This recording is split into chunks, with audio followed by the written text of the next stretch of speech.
on sait très bien, les instructeurs américains sont en Ukraine depuis 30 ans.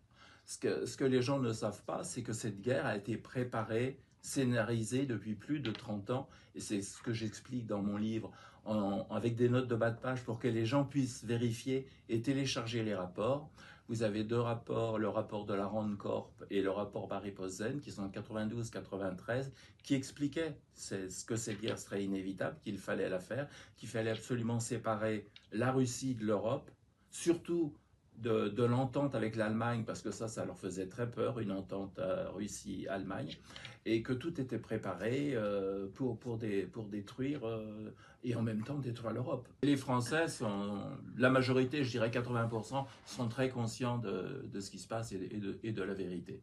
Mais c'est vrai qu'avec le ministre des Affaires étrangères que nous avons actuellement, alors là, on a honte d'être français. C'est catastrophique. Je l'ai entendu son dernière allocution avant de venir ici, avant d'arriver ici.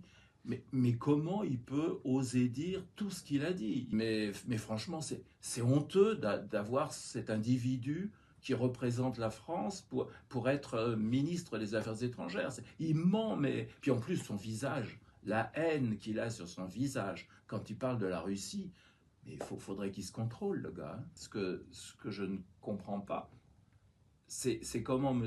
Poutine va pouvoir accepter de signer un traité avec l'Ukraine. Parce que, je suis désolé, mais Zelensky, il ne vaut plus rien. Il n'est plus président depuis 1 an et demi.